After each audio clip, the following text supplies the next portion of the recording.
Hola, un saludo, José Manuel Ribeiro.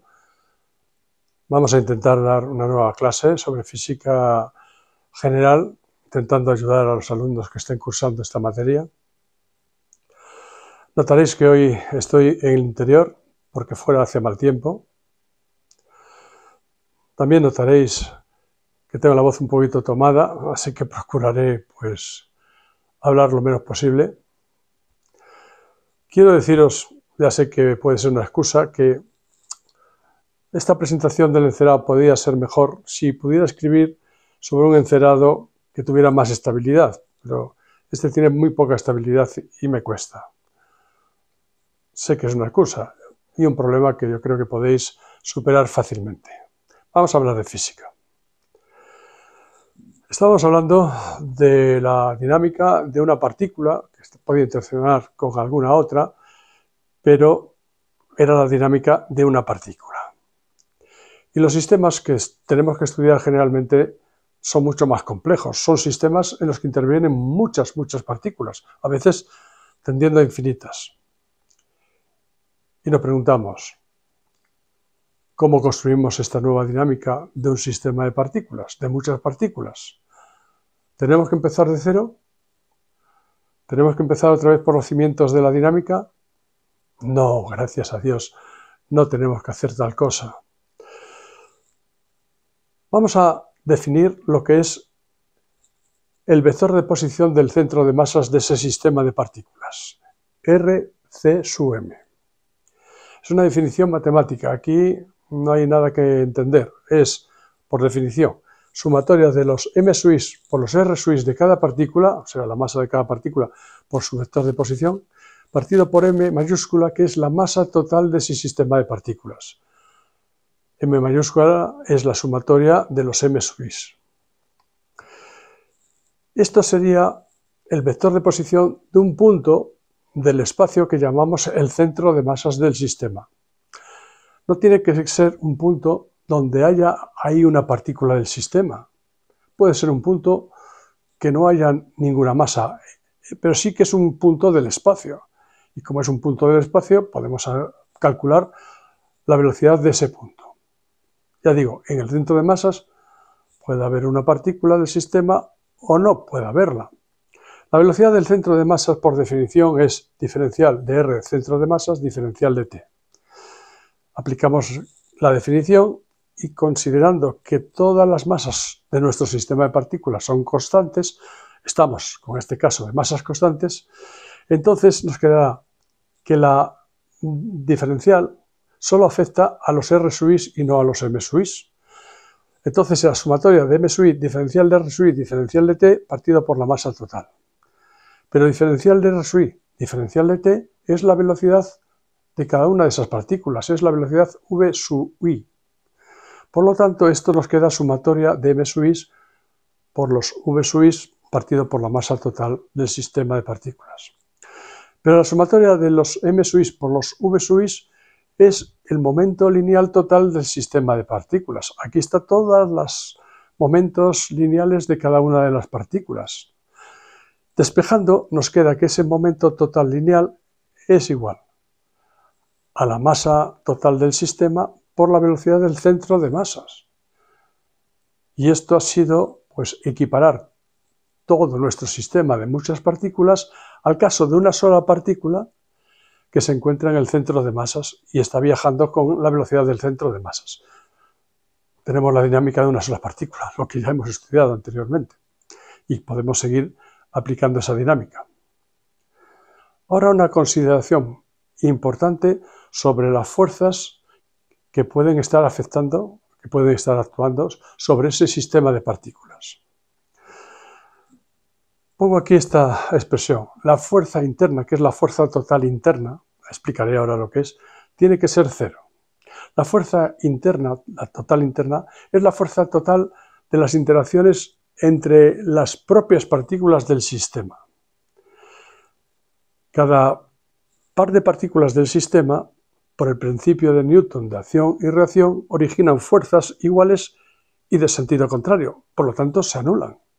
Y eso con todos los pares posibles que podamos hacer del sistema de partículas. Por lo tanto, la suma de ceros, la sumatoria de ceros es 0. Luego, la fuerza interna total sobre ese sistema de partículas tiene que ser nulo, tiene que ser 0. Luego, solo puede haber sobre el sistema de partículas las fuerzas externas. ¿Qué son las fuerzas externas? Pues la interacción de alguna de esas partículas o todas las partículas con otras partículas que estén fuera del sistema, otras partículas externas. Esas no se tienen por qué anular. Y es la única que me puede dar fuerza sobre el sistema de partículas. Por eso escribo esta otra ecuación que también va a ser muy importante. Diferencial de P total, diferencial de T, es la fuerza total sobre el sistema de partículas.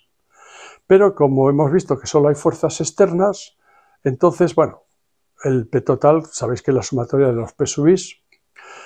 Y entonces, como hemos visto que el P total es la masa total del sistema por la velocidad del centro de masas, recordando que la masa total es constante, nos queda entonces que es igual a la masa total diferencial de V centro de masas diferencial de T. Diferencial de V centro de masas diferencial de T es la aceleración del centro de masas.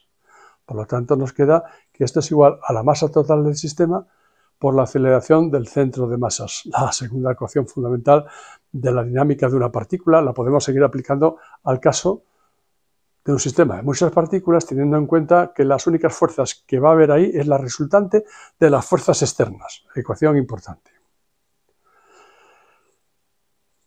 En rotación también es muy importante, como hemos visto, lo que es el momento angular. El momento angular de un sistema de partículas es la sumatoria de todos los momentos angulares de cada una de sus partículas, sumatorias de L sub i. Y sabemos, que lo hemos visto, que la única forma de que varíe el momento angular con el tiempo es que haya pares de fuerzas ejerciéndose sobre el sistema de partículas.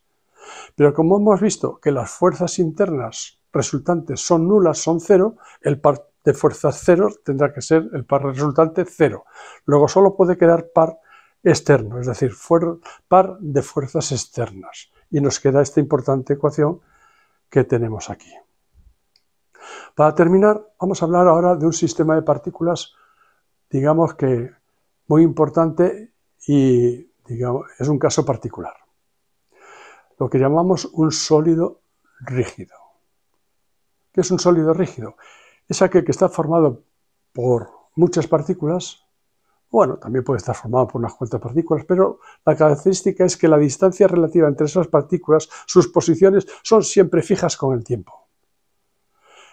Eso es un sólido que podríamos llamar indeformable. Los líquidos no cumplirían esta condición porque ya sabéis que se deforman y por lo tanto sus distancias relativas pueden variar.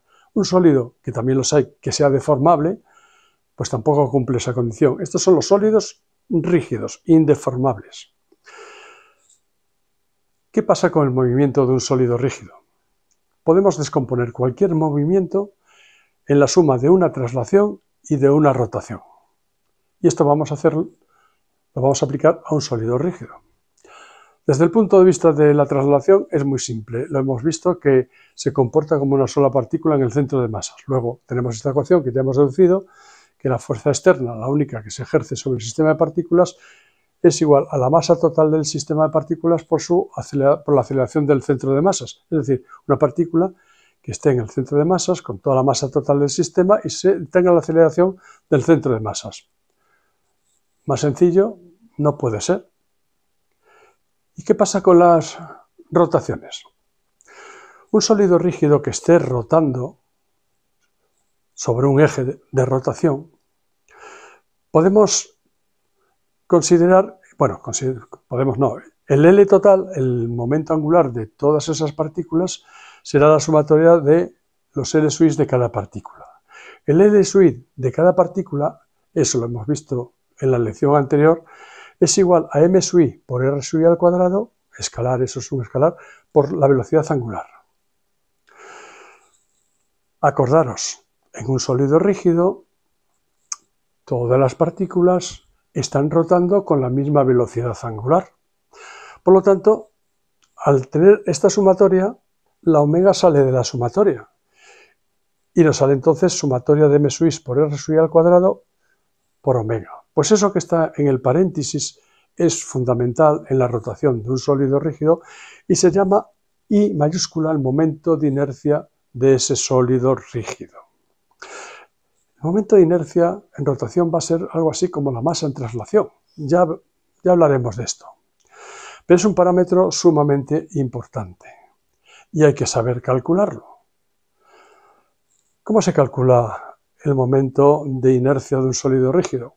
Pues esta sumatoria generalmente se va a convertir en una integral. O sea, va a ser un problema matemático. Va a haber que resolver una integral. Si el sólido rígido, digamos, tiene simetría, tiene mucha simetría, esa integral se va a hacer más sencilla.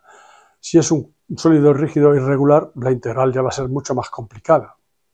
Pero los cuerpos con momento de inercia sencillo, es decir, que tengan simetría, hay que saber calcularlos. Un estudiante de física general los tiene que saber calcular. Y ya os he dicho que yo de matemáticas no tengo tiempo y desgraciadamente voy a poder hablar poco. Si tenéis un problema con las integrales tendréis que ir a vuestro profesor o tendréis que ir a los libros, pero hay que saber calcular esos momentos de inercia. Por hoy es suficiente. Os dejo. Hasta la próxima.